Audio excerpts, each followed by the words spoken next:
Jérémie au chapitre 1. Parole de Jérémie, fils de Hilkija, l'un des sacrificateurs d'Anathoth, dans le pays de Benjamin. La parole de l'Éternel lui fut adressée au temps de Josias, fils d'Amon, roi de Juda, la 13e année de son règne, et au temps de Joachim, fils de Josias, roi de Juda, jusqu'à la fin de la 11e année de Sédécias, fils de Josias, roi de Juda, jusqu'à l'époque où Jérusalem fut emmenée captive au 5e mois. La parole éternelle me fut adressée en ces mots. Avant que je t'eusse formé dans le ventre de ta mère, je te connaissais. Et avant que tu fusses sorti de son sein, je t'avais consacré. Je t'avais établi prophète des nations. Lorsque tu appelles, Seigneur, c'est dès le commencement, et lorsque un enfant déjà est dans le ventre de sa mère, tu connais déjà tout ce que tu as établi pour lui, tout ce que tu as préparé pour lui. C'est pourquoi garde les femmes dans le monde entier, Seigneur, qu'elles soient chrétiennes ou qu'elles ne te connaissent pas. Garde-les, Seigneur, de l'avortement, Seigneur, car c'est aussi avorter tous tes projets pour l'enfant conçu. Amen. Je répondis, ah, Seigneur éternel, voici. Je ne sais point parler, car je suis un enfant.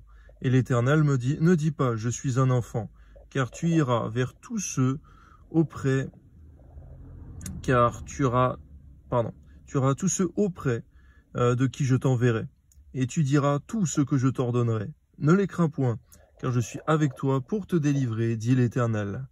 Puis l'Éternel étendit sa main et toucha ma bouche, et dit, et l'Éternel me dit, voici, je mets mes paroles dans ta bouche. Regarde, je t'établis aujourd'hui sur les nations, sur les royaumes, pour que tu arraches et que tu abattes, pour que tu ruines et que tu détruises, pour que tu bâtisses et que tu plantes.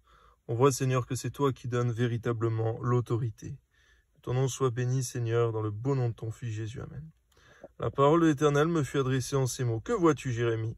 Je répondis, je vois une branche d'amandier. L'Éternel me dit, tu as bien vu, car je veille sur ma parole pour l'exécuter. Amen. Que nous puissions, nous aussi, veiller sur nos propres paroles sorties de nos bouches afin de les exécuter, Seigneur mon Dieu, de veiller à le faire davantage, Seigneur, car il est écrit que toi, tu veilles à l'exécution de tes propres paroles, Seigneur, et à combien nous voulons avoir confiance en toi, parce que nous aussi, nous devons prendre exemple. Amen. La parole éternelle me fut adressée une seconde fois en ces mots. Que vois-tu? Je répondis, je vois une chaudière bouillante du côté du septentrion, et l'Éternel me dit, c'est du septentrion que la calamité se répandra sur tous les habitants du pays. Car voici, je vais appeler tous les peuples des royaumes du septentrion, dit l'Éternel. Ils viendront et placeront chacun leur siège à l'entrée des portes de Jérusalem, contre ses murailles, tout alentour, et contre toutes les villes de Juda. Je prononcerai mes jugements contre eux, à cause de toute leur méchanceté, parce qu'ils m'ont abandonné, et ils ont offert de l'encens à d'autres dieux, parce qu'ils se sont prosternés devant l'ouvrage de leurs mains. Et toi, saint terrain, lève-toi, et dis-leur tout ce que je t'ordonnerai. Ne tremble pas en leur présence, de peur que je ne te fasse trembler devant eux. Voici, je t'établis en ce jour sur tout le pays comme une ville forte, une colonne de fer et un mur d'airain, contre les rois de Juda, contre ses chefs, contre ses sacrificateurs et contre le peuple du pays. Ils te feront la guerre, mais ils ne te vaincront pas, car je suis avec toi pour te délivrer, dit l'Éternel. Jérémie chapitre 2. La parole éternelle me fut adressée en ces mots. Va, écris aux oreilles de Jérusalem, ainsi parle l'Éternel. Je me souviens de ton amour lorsque tu étais jeune, de ton affection lorsque tu étais fiancé, quand tu me suivais au désert, dans une terre inculte. Israël était consacré à l'Éternel. Il était les prémices de son revenu. Tous ceux qui en mangeaient se rendaient coupables, et leur malheur fondait sur eux, dit l'Éternel. Écoutez la parole de l'Éternel, maison de Jacob. Et vous toutes, familles de la maison d'Israël, ainsi parle l'Éternel. Quelle iniquité vos pères ont-ils trouvé en moi pour s'éloigner de moi, et pour aller après des choses de néant et n'être même que néant? Ils n'ont pas dit où est l'Éternel, qui nous a fait monter du pays d'Égypte, qui nous a conduits dans le désert, dans une terre aride et pleine de fosses, dans une terre où règne la sécheresse et l'ombre de la mort, dans une terre par où personne ne passe, et où n'habite aucun homme. Je vous ai fait venir dans un pays semblable à un verger, pour que vous en mangiez les fruits et les meilleures productions. Mais vous êtes venus, et vous avez souillé mon pays, et vous avez fait de mon héritage une abomination. Les sacrificateurs n'ont pas dit où est l'Éternel, les dépositaires de la loi ne m'ont pas connu. Les pasteurs m'ont été infidèles, les prophètes ont prophétisé par Baal. Ils sont allés après ceux qui ne sont d'aucun secours. C'est pourquoi je veux encore contester avec vous, dit l'Éternel. Je veux contester avec les enfants de vos enfants. Passez aux îles de Kittim et regardez. Envoyez à Kédar, observez bien, et regardez s'il n'y a rien de semblable.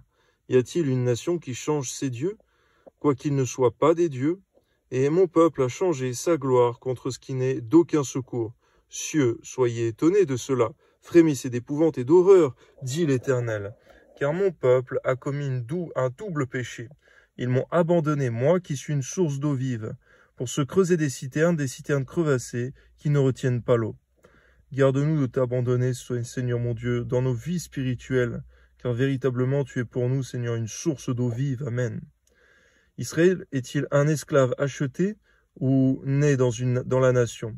Pourquoi donc devient-il une proie? Contre lui, les lionceaux rugissent, poussent leurs cris, et ils ravagent son pays. Ses villes sont brûlées, il n'y a plus d'habitants. Même les enfants de Noph et de Tachpanès te briseront le sommet de la tête. Cela ne t'arrive-t-il pas parce que tu as abandonné l'Éternel ton Dieu lorsqu'il te dirigeait dans la bonne voie? Et maintenant, qu'as-tu à faire d'aller en Égypte pour boire l'eau du Nil? Qu'as-tu à faire d'aller en Assyrie pour boire l'eau du fleuve? Ta méchanceté te châtiera et ton infidélité, te punira. Tu sauras et tu verras que c'est une chose mauvaise et amère que d'abandonner l'Éternel ton Dieu et de n'avoir de moi aucune crainte, dit le Seigneur, l'Éternel des armées. C'est pourquoi on ne veut jamais abandonner nos vies spirituelles, ne jamais abandonner tes préceptes, Seigneur, tes commandements, qu'en Jésus-Christ. Car véritablement, il y a une terrible malédiction, Seigneur, de se détacher de toi, c'est de se détacher de la vie elle-même. Amen. Tu as dès longtemps brisé ton joug, rompu tes liens, et tu as dit, je ne veux plus être dans la servitude, mais sur toute colline élevée, sous tout arbre vert, tu t'es courbé comme une prostituée, je t'avais planté comme une vigne excellente, et du meilleur plan. Comment as-tu changé, dégénéré, en une vigne étrangère?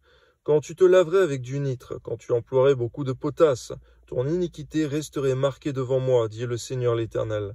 Comment dirais-tu, je ne me suis point souillé, je ne suis point allé après les Baals? Regarde tes pas dans la vallée, reconnais ce que tu as fait, dromadaire à la course légère et vagabonde, ânesse sauvage habituée au désert, haletante dans l'ardeur de sa passion. Qui l'empêchera de satisfaire son désir? Tous ceux qui la cherchent n'ont pas à se fatiguer, ils la trouvent pendant son mois. Ne t'expose pas à avoir les pieds nus, ne dessèche pas ton gosier. Mais tu dis c'est en vain, non, car j'aime les dieux étrangers, je veux aller après eux. Comme un voleur est confus lorsqu'il est surpris, ainsi seront confus ceux de la maison d'Israël, eux, leurs rois, leurs chefs, leurs sacrificateurs et leurs prophètes. Ils disent au bois, tu es mon père, à la pierre, tu m'as donné la vie. Car ils me tournent le dos, et ne me regardent pas. Et quand ils sont dans le malheur, ils disent, lève-toi, sauve-nous. Où donc sont les dieux que tu t'es faits? Qu'ils se lèvent, s'ils peuvent te sauver au temps du malheur. Car tu as autant de dieux que de villes, ô Juda. Pourquoi contesteriez-vous avec moi? Vous m'avez été infidèle, dit l'Éternel, en vain ai-je frappé vos enfants. Ils n'ont point eu égard à la correction. Votre glaive a dévoré vos prophètes, comme un lion destructeur. Hommes de cette génération, considérez la parole de l'Éternel. Ai-je été pour Israël un désert, ou un pays d'épaisses ténèbres? Pourquoi mon peuple, dit-il, nous sommes libres, nous ne voulons pas retourner à toi? La jeune fille oublie-t-elle ses ornements, la fiancée sa ceinture, et mon peuple m'a oublié, depuis des jours sans nombre, comme tu es habile dans tes voies pour chercher ceux que tu aimes. C'est même au crime que tu les exerces, jusque sur les pans de ton habit se trouve le sang de pauvres innocents, que tu n'as pas surpris faisant effraction. Malgré cela, tu dis, oui, je suis innocente, certainement sa colère s'est détournée de moi. Voici, je vais contester avec toi, parce que tu dis, je n'ai point péché. Pourquoi? Ton empressement à changer ton chemin, c'est de l'Égypte que viendra ta honte, comme elle l'est venue de la Syrie. De là aussi tu sortiras les mains sur la tête, car l'Éternel rejette ceux en qui tu te confies, et tu ne réussiras pas auprès d'eux. C'est vrai, Seigneur, on ne réussit jamais auprès d'idoles, auprès de refuges qui ne sont pas l'Éternel. Que ton nom soit béni, quel encouragement, Seigneur, à rester consacré à toi. Amen.